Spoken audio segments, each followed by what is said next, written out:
The most powerful fears don't feel like fear. They feel like you.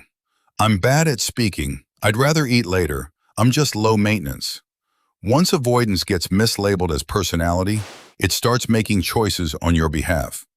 These are 6 everyday phobias hiding in normal life, and one simple clue that tells you whether it's a real preference or just your nervous system hitting the brakes. One of them even gets mistaken for being nice. First, glossophobia, the fear of public speaking. You hear, "Could you say a few words?" and your body answers before your mind does. Dry mouth, hot face, heart pounding. It feels so intense because speaking to a group is exposure with no undo button. Once the sentence is out, it's out. To your brain, that can feel like standing in the open while everyone decides whether you belong. The interesting part is that strong speakers usually aren't fearless.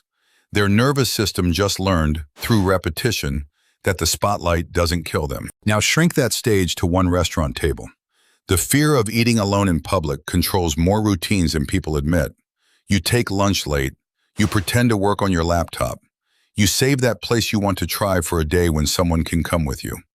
The hard part isn't the meal. It's the visible aloneness.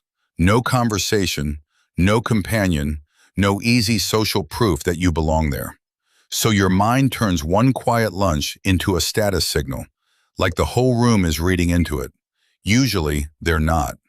Most people are locked into their own plate, phone, or self-conscious thoughts. That's the spotlight effect in action.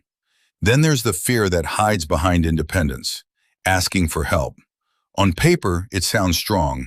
In practice, it burns time and closes doors.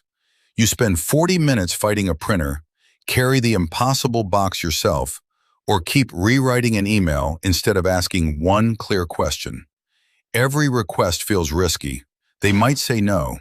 They might think less of you. You might owe them. So the brain predicts embarrassment faster than relief and calls it self-reliance. A lot of the time, the fear isn't really about the task. It's an old lesson from a time when asking did feel unsafe, pasted on to people who may have no intention of punishing you. Another everyday one is the fear of awkward silence. That's why some people keep talking after the point already landed. From the inside, a 2-second pause can feel huge. Dead air, rejection, failure, something to fix immediately. So you throw in another joke, another detail, another question you didn't even want answered. But most pauses don't mean what panic says they mean. The other person may just be thinking, breathing, or looking for the right word.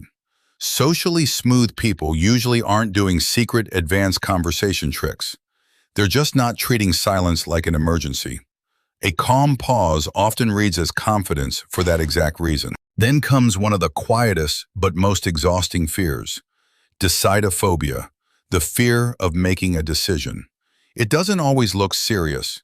It looks like 10 tabs open comparing the same toaster. It looks like staring at a menu while everyone else has already ordered.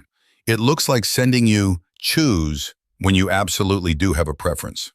The pain isn't just the options. It's the imagined aftermath, the wrong purchase, the bad restaurant, the proof that you picked badly and now have to live with it. So the brain stalls. More research, more time, more chances to hand the choice away. But not choosing doesn't save you from outcomes. It only removes your sense of authorship. Defaults still shape your life. They just do it without your permission. And then there's the fear people praise by mistake, confrontation. It can look like maturity, patience, even kindness. Really, it often looks like saying it's fine when it isn't, agreeing to plans you resent, and letting tiny irritations pile up because one hard minute feels more dangerous than 3 quiet weeks.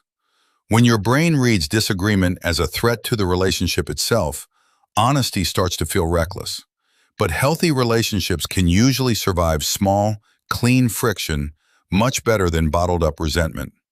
Avoiding conflict buys peace in the moment by sending the bill to the future.